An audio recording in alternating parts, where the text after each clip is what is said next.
On your Thursday episode of Locked On Raptors, last year it was all sunshine and roses for the Toronto Raptors crop of rookies, but this season it's about to get real.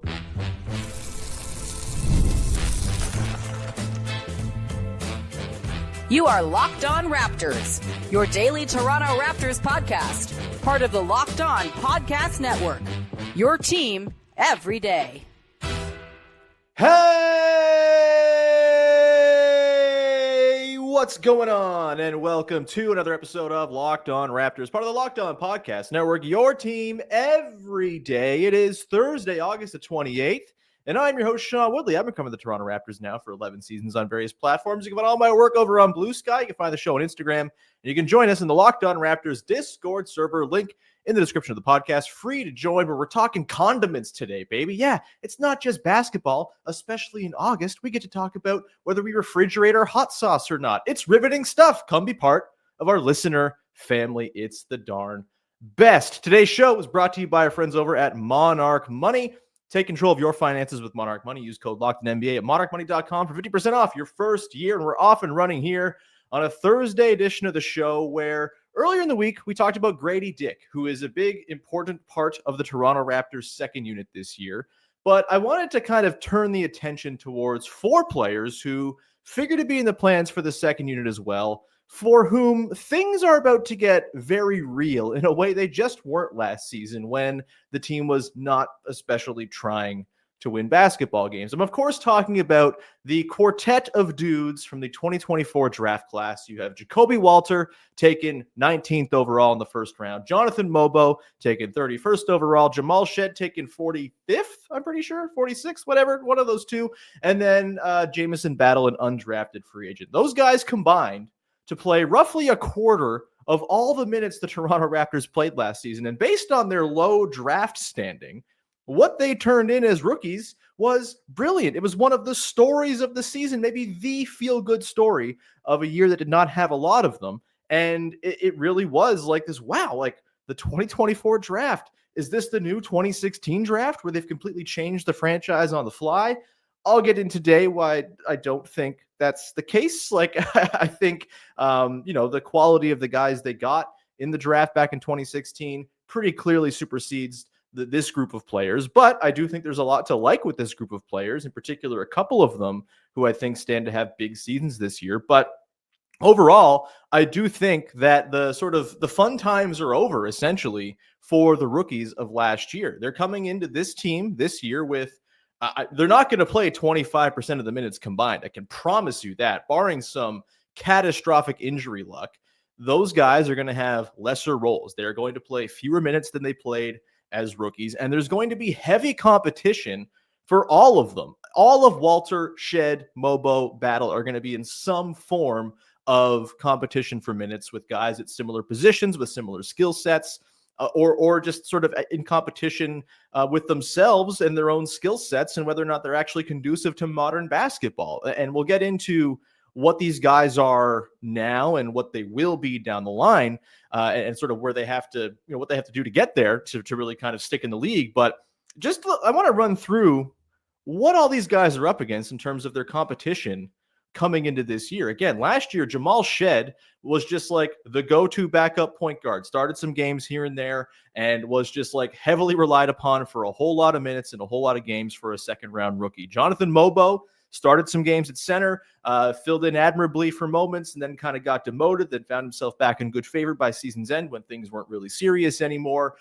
He's going to be in a serious battle for minutes. And then Jacoby Walter, who I think the Raptors are the most invested in here, he's maybe got the highest upside of all these guys, but he also arguably has the most competition. And that's before you get to Jamison Battle, who maybe there's less of a clear position battle for him, but just like there's only so many minutes to go around for the players on this team. And with the added depth this team figures to have, with the added intention this team seems to have wanting to win basketball games, like the onus is going to be on these dudes to kind of prove that 2024 was not just this sort of wonderland in which these rookies got to play with no expectations and where everything was made up and the points didn't matter. And it's really going to, I think, determine this season the quality of that 2024 draft class in a really big way. You know, it's not going to be the final word for a lot of these guys, but it could be for a couple. Let's get to Walter. I think just going through what he's up against competition-wise, we'll get into his actual sort of development track in a sec. But, you know, you've got, of course, the team's vortex of two guards. You've got Grady Dick, RJ Barrett, Ochai Agbaji, all competing for the minutes at the 2 and the 3 that Brandon Ingram is not going to play, which, you know, in theory, you're hoping Brandon Ingram is playing 30, 32 minutes a game for you, you know, on the very low end this coming season. Scotty Barnes probably slide up to play some 3 at times. You know, this is going to be a hot contested battle for guys who, you know, all in theory should be getting minutes, but, you know, positionally, skill set wise, there might not be room for all of them to get regular runs. Certainly not as much run as they got last season. Barrett obviously is the highest paid of the bunch and probably the most raw talented. Grady Dick is the highest upside offensive guy, I think, in the bunch. We've talked about him and his fit with the potential other starters, being really clean on the offensive end. He's just a good offensive fit with everybody because of his gravity. And then Ochai Agbaji is like the steady hand who's probably the closest thing to a two-way player they have. Jacoby Walter could change what we think about that by season's end, but you know, clearly the Raptors believe in Walter. I think they're going to give him a lot of runway and they want him to click. They want him to be a part of this thing going forward. No doubt about it. I think the way Darko Rajakovic talks about him makes it pretty clear that they're high on Walter and what he can be. And I think he showed a lot of stuff last year that makes you feel pretty encouraged about the two-way potential for Walter, you know, not maybe this year, but you know, potentially as early as this year, but 2, 3, 4 years down the line. But like he's going to find times this year where he is naturally, just because of the, you know, the competition and matchups or whatever, he's going to find himself on the outs of the rotation, I'm sure, at some point where Ochai Agbaji's out playing him or Grady Dick is really making a case or RJ Barrett is, again, making $28 million and the Raptors just want to play him because he's making that much money.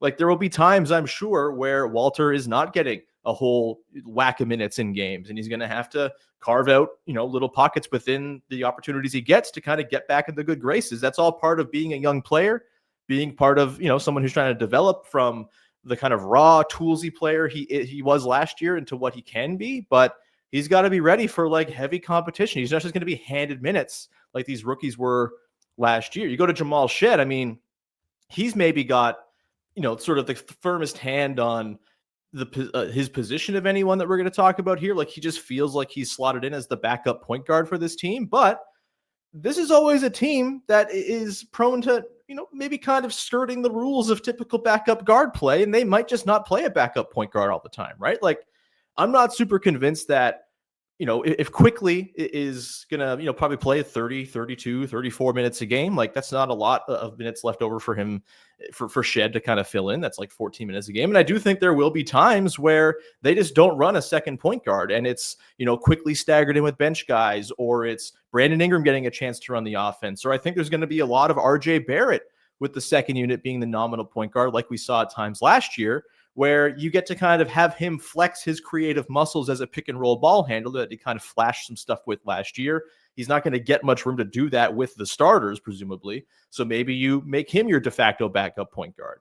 And for Jamal Shead, like if the 3-point shot's not there, there are a lot of guys on this team who are higher in the pecking order, higher in the long-term plans, who also are not great 3-point shooters. So you're going to have to put shooting around. Scotty Barnes, Jakob Poeltl, Colin Murray-Boyles.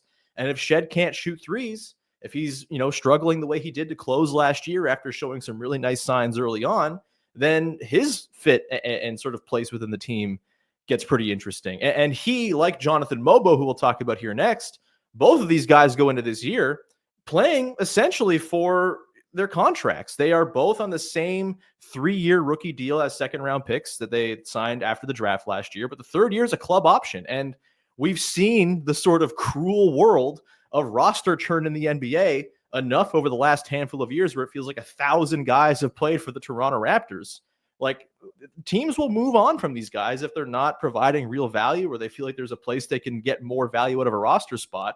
There's no guarantee for either Shead or Mogbo that they're in Toronto beyond just this season. Like it is that serious this soon for both of these guys, even if, you know, I think I believe in them. I think the team believes in them. I think there's lots of reasons to buy into both guys for different reasons, but like it's very real. I mean, Jonathan Mogbo, I think the pressure to stick in the league is probably turned up for him more than anybody else, maybe on the team, considering they just drafted Colin Murray-Boyles, who's just like a more fully evolved version of what I think they envisioned Jonathan Mogbo to be. Murray Boyles is going to get the first shot at the opportunities that Jonathan Mogbo would have had last year, right?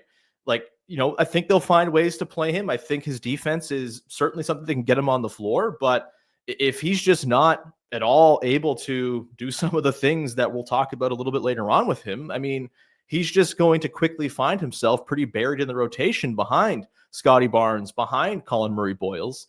And there's just not enough in terms of other spots on the roster to just go fill minutes in because there's no one available like there was last year.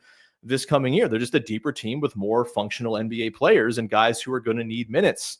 And so, yeah, like there's a very real chance that by the end of this year, Jonathan Mogbo finds himself on the outs. And then you have Jamison Battle, who he feels a little bit secure. He's got 2 more deals on the cheap deal he signed at the end of last season. There's no options there. And I think his shooting probably just helps him be like an additive piece to bench lineups a little bit more easily than a lot of these other guys. Shooting gets you on the floor. What you do on top of that is what keeps you on the floor. But I think because he makes so little money and his skill is in such need, he's going to have, I think, a pretty fair shot at minutes. But at the same time, Mamu is a 3-point gunning spacing agent who's going to play a lot of minutes at the 4, which is where I expect to see Battle as well.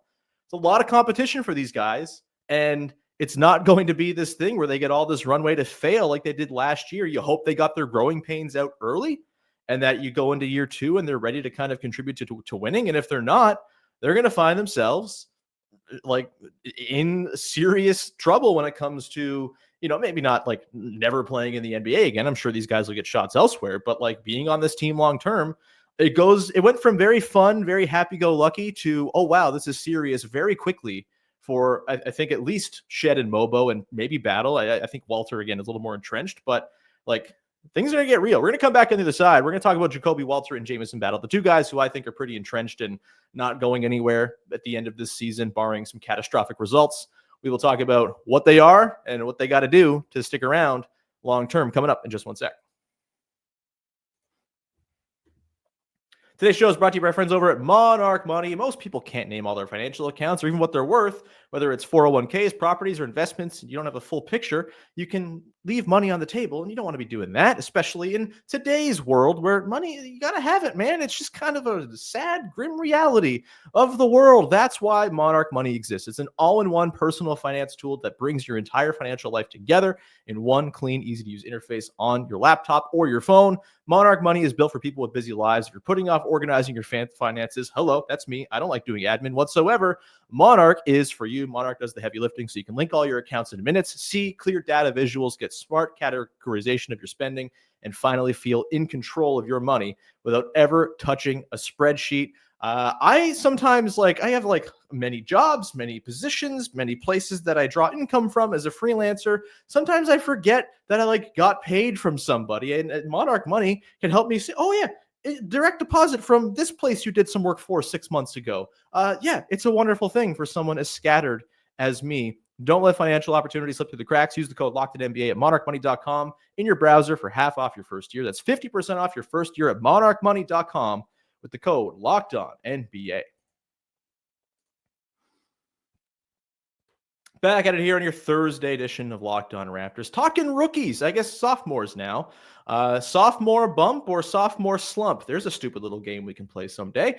Let's talk about Jacoby Walter, who, again, I think he's the only guy of this bunch who is not in any jeopardy of not being on the team a year from now.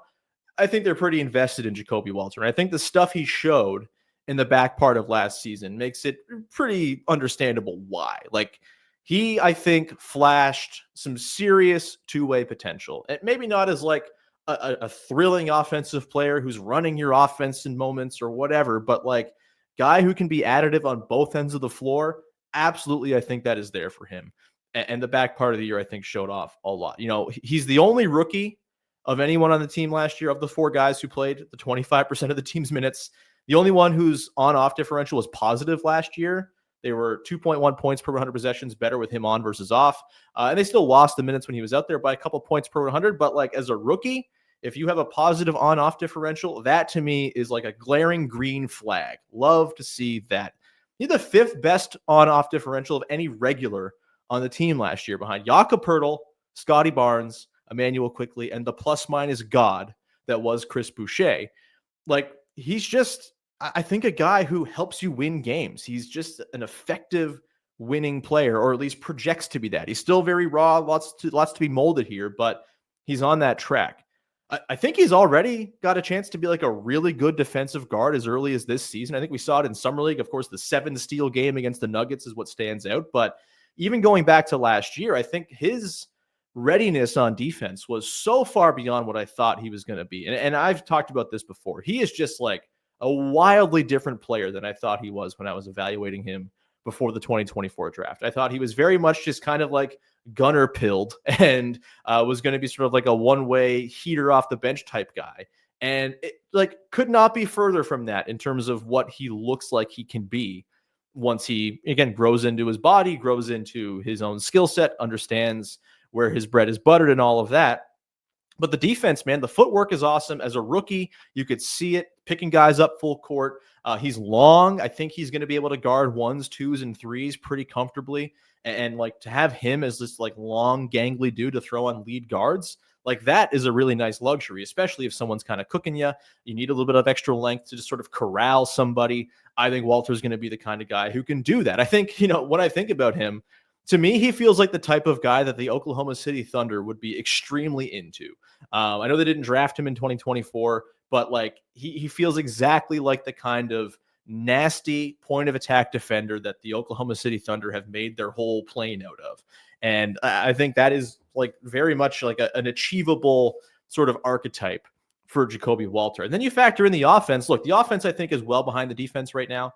The offense is very much theoretical. It's very much an idea more than it is something in practice. But you look at the three-point shooting. I talked about the numbers last year and how they improved as the season went along. He was awful to start the year. Those first 10 games, he shot miserably. But he was also in his rookie season as a 19-year-old, I think, coming off of missing training camp with an injury and getting back into the swing of things, I think, with the AC joint sprain.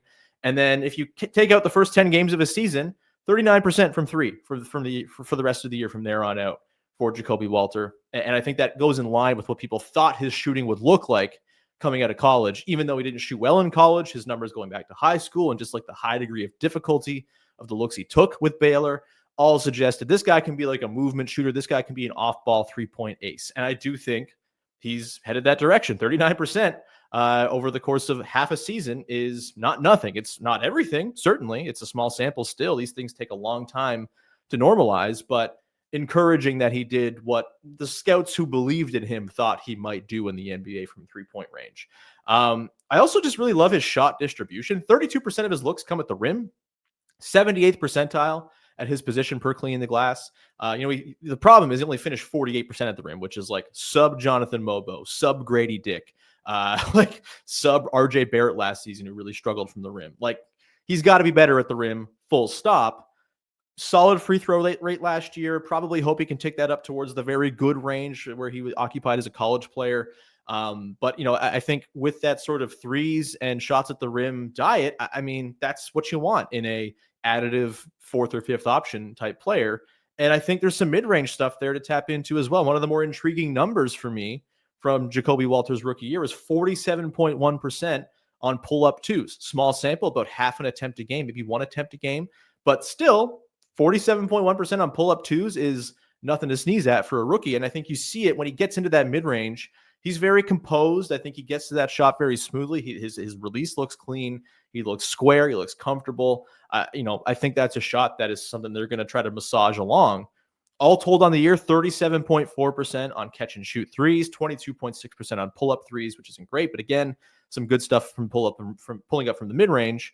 And I just like, on top of that, I love his drive game. I think even with the finishing being as stinky as it was, his pace, his change of speed, his deceleration, he like never gets sped up, always plays at his own pace. Doesn't get squirrely when there's traffic and limbs and arms reaching for him. He's just kind of going at his own speed. And I think the finishing stuff is something that very much felt like a byproduct of, look how skinny and gangly that dude was as a rookie. He's going to get stronger. He's going to strengthen up. He's going to, be able to absorb contact. He's hunted contact at the rim his entire college and pro career. Like, I think there is a good interior scorer somewhere in here for Jacoby Walter to tap into. The outline is there of just like a really good additive two-way player. I think the offense just needs to be molded more. It's, again, very theoretical, very raw. He's got to sort of hone it and sort of find his spots and like try to cut out some of the crooked shooting lines we saw him in summer league. He's prone to a 2 for 12. He's prone to a 1 for 10. You got to get those ones out of the repertoire for sure. But if you can be a steady 3-point shooter, even if you have some struggles from 2 here and there, and provide the defense he brings to the table, and I do think there's some connective passing juice there as well. I think he's got really good feel. I just think he gets it. He understands how to play NBA team basketball, which, again, not really something I would have thought about him watching him in college. This is why you get guys in the league and see how they figure things out. And again, I think the team really believes in him. I think they speak glowingly of him, Darko in particular. You might be asking a lot for his offense to come along for enough for him to, say, become like a starter by a season's end. I think it's far more likely Grady Dick supplants him there, or RJ just stays in that spot, or Ochai Agbaji grabs that spot. But long term, I think the vision of Jacoby Walter is like a hand in glove fit in the backcourt next to Emmanuel Quickley, along with Ingram and Barnes and Pirtle. And I think like that's the track he's on. Maybe he doesn't all hit this year, but it really is, to me, just like a sort of refining of the offensive stuff and ironing out of some of the sort of like the crooked shooting lines here and there, which I think is possible as, again, he grows into his frame a little bit more, can figure out the interior scoring stuff. Because like 48% at the rim, I'd be shocked if he shot that again at the rim going into year 2. And if he does, hey, that's a problem. And we can address that then. And then you have Jamison Battle. I mean, again, we can go quickly on this one. What is he? He's a damn good shooter who's ready to let it rip whenever it hits his hands. 9 attempts per 36 minutes from deep last year, 40% on catch and shoots, 41% on about half a pull-up a game as well. He's just a full-on dead-eye shooter.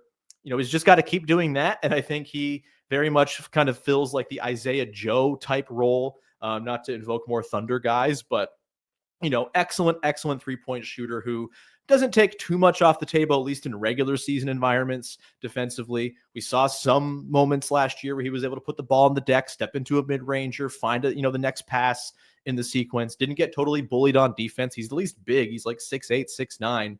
He can slide his feet a little bit. Maybe he's not the strongest guy in the world, but he's never going to be like your lockdown wing guy. But again, passable, while also being an absolute dead-eye 3-point shooter. That's a recipe that gets you on the floor in the regular season. And yeah, maybe that's something that has less utility in the postseason. Maybe he's someone who, is in that classic, 9 through 11 range of a rotation where you play a ton in the regular season, you help a team win, playoffs come, rotation shortened, you never see the guy again. But that for a guy who's undrafted, perfect. That's such a huge, unbelievable win. And I kind of just think he needs to stay the course, and he's going to be just fine. Again, he's got a couple more years on this deal. That's, there's no club option. There might be some non-guarantees in there, but I think with how little he makes, I think he's just going to kind of be around. And then we'll come back on the other side. We'll close things out with Jamal Shead and Jonathan Mogbo, who I think both have a little bit more to do to stick in the league long-term than Walter and Battle do this coming season. And again, that contract pressure is there. We'll talk about them to close out the show. Coming up, just one sec. Before we get to that, we have an important request. Locked On wants to hear from you. We put together a survey to learn more about our listeners and make your favorite podcasts even better. This is your chance to tell us what you like, what you don't, and answer questions about our advertising. Go to lockedonpodcast.com/survey to get started. Everyone who completes a survey will be entered for a chance to win one of 10 $100 Amazon gift cards. Again, that's lockedonpodcasts.com/survey. So you can fill in the link in the show notes. You can find the link in the show notes. You can also see the QR code on the screen if you're watching on YouTube. Thanks for everyone for helping out. Much appreciated. It's a lovely thing. You're all the best. Wrapping it up here on your Thursday edition of Locked On Raptors with some more talk of the rookies and the two guys who I think have a lot on the line this year when it comes to sticking in the league long term. Jamal Shead, Jonathan Mogbo. We'll start with Shead. What is he right now? He's a lot of fun, man. I really love Jamal Shead. He is one of the real sources, I think, of the team's try-hard ethos. Everyone loves the dude. He's a delightful quote. He's lovely to talk to. And he's just like, I don't know, he's a real sort of energy provider to the team. Does that mean much in terms of winning games? We'll see again this year when things get more serious. But last year, truly one of the bright lights on a team that didn't have a whole lot of them. As far as things he does well, I mean, he's got one of the fastest first steps in the entire league. This is, I think, pretty clear. Now, do we know that first step is always going right? Yes, we do, but still real fast. And so that's nice. He is I think, a very good passer as like a table setting guard.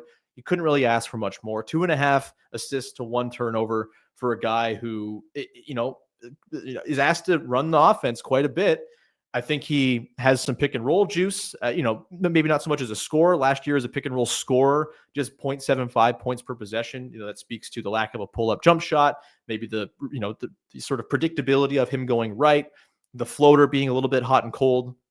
But I don't think that number accounts for his passing, which I haven't had a chance to dive into the synergy numbers because I don't have someone to pull it for me yet. Don't tell synergy. But yeah, like he derives a lot of his value, I think, from passing and pick and roll. I think in particular, like working with Jakob Poeltl, for example, working with big in the short roll. He's got that pocket pass to the nail down pat. I think he's got some lob passing abilities too. Like was always branded as an excellent passer coming out of college. And I think that rang true in the NBA as well, even for a 6-foot guy. I think he sees most passes. He can make most passes. And again, I think that the sort of pick and roll game is going to get more dynamic if he can really hone that floater. That floater is something he can get to a lot. Teams play him to get to it because they know that he can kind of burn them and get to the rim. And so there's maybe just a bit more of like, all right, take it from 8 feet, dude, go nuts. Shot 42% from short mid-range last year per clean the glass. Not great, but not terrible. And it's clearly a shot he can get to anytime he wants. That's a big part of his game. I think obviously the big swing thing here is the shooting from 3. 34.6% on catch and shoot threes last year. 43% from the corners per clean the glass. So that's good. You'll take that. That's a really, really encouraging sign for a guy who was like a low 30s guy every year in college. And, I'm encouraged enough by the off-ball shooting and the mechanical changes he worked on last year that I talked about on the podcast and wrote about when the newsletter was still going, RIP. I think he can become a passable enough shooter to not be a liability on the floor, but he's still got to do it. As much me thinking he can do that does not mean he's just going to do it. I think a lot of things that don't turn out right.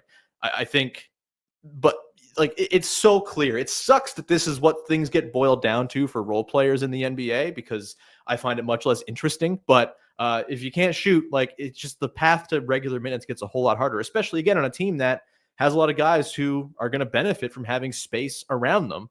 And if you can't be a guy to provide that space, like the Raptors are just going to go without a classic backup point guard and they'll roll, their wing guys where they have a log jam of dudes at the 2 and 3, most of whom can shoot. And so, yeah, there's a lot on the line here for Jamal Shead, specifically with the 3-point shot. I don't think he's ever going to be a pull-up threat. That's the reason I don't think he's ever going to be a starter in the NBA. But if he can be a nice off-ball catch and shoot guy who can, hit a cursory number of looks, maintain that 43% from the corners, that's a really nice number. I think he does enough other stuff in terms of playmaking and defense, which we'll get to I think stick. Defensively, obviously, the main thing, he's got to foul less, like full stop. 4.5% foul percentage last year, which is like bottom 6th percentile in the NBA. Look, part of this is the territory that he operates in, right? Like he's asked to be in your face, handsy, up in your business by the Raptors defensive system. Fouls are part of the territory when you're picking up full court and you're being as annoying and pesky as they ask Jamal Shead to be. At the same time, he's got to figure out that balance, right? He's got to find the line that he can't step over. He definitely got overzealous very often last year, definitely towed the line poorly. There's going to be an element of he starts to build up a rep with officials too, as, very good defenders eventually do. I actually asked him about that at the end of last year, just sort of about, the feeling of maybe not getting the calls as a rookie. And I think his response was like pretty level-headed. It was just like, yeah, you just got to like talk to the refs and they'll help you figure it out. I think he's someone who is going to figure that out. I think he is he won Defensive Player of the Year in college as a 6-foot guy. I think he's going to figure it out as a point of attack defender in the NBA. I don't think he's a bad defender. I think he was overzealous at times, which we've seen in the past. Scotty Barnes, a great example, used to be way too overzealous as a point of attack defender, and it burned him a ton. He reined that in, figured it out, and now he is, arguably in line to make an all-defense team sometime soon here. Not saying that's going to happen for Jamal Shead, but I think to figure out, how to be a sort of like the new version of Davion Mitchell defensively, I think that's totally on the table for Jamal Shead. Ultimately, he still to me is like that kind of guy who just has the sauce you need to be a 6-foot dude who hangs in the NBA. Again, not as a starter, but as like your classic, in the league 8 to 10 years as just like a very steady backup type. Maybe that type of player is, kind of moving out. We don't see Derek Martins around much anymore, I suppose, but To me, like, he's an MFer in the best possible way. If the shot ain't there, though, and he can't curtail the fouling stuff, I'm less concerned about that. The future gets a lot more murky, especially with that club option at the end of this season. And speaking of club options at the end of this season, Jonathan Mogbo, my guy, my dude, I'm contractually obligated to believe in toolsy forward prospects who can't shoot but do cool passes and play awesome defense. That is what Jonathan Mogbo is. He's an incredibly gifted defensive player. I mean, he's awesome. He is someone who you can throw in anybody, and he's liable to make a highlight defensive stop. He did that against star after star after star last year. It was a thrill to watch, to the point that I made like a bingo board of stars that Jonathan Mogbo completely cooked. It's just not going to matter if he can't shoot from anywhere on the floor. He has to figure out how to score somewhere, anywhere on the floor to have a place in the league. You go through his clean the glass page from his shooting accuracy last year, and it's a grim scene. Effective field goal percentage, 45.9%, 6th percentile. Rim percentage, 60%, 12th percentile. Short mid-range, 9th percentile. Long mid-range, 44th percentile on 21 attempts, so it doesn't really matter. All mid-range, 8th percentile. Corner 3, 13th percentile. Non-corner 3, 3rd percentile. All threes, 8th percentile. Not great, Bob.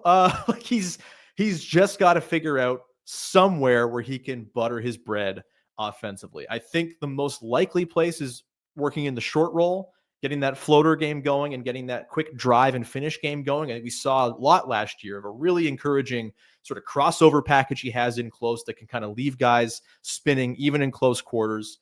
I think he's got to dunk more. This was a thing that Darko Rajakovic preached to him all season long. Just dunk it, man. You got the hops to do it.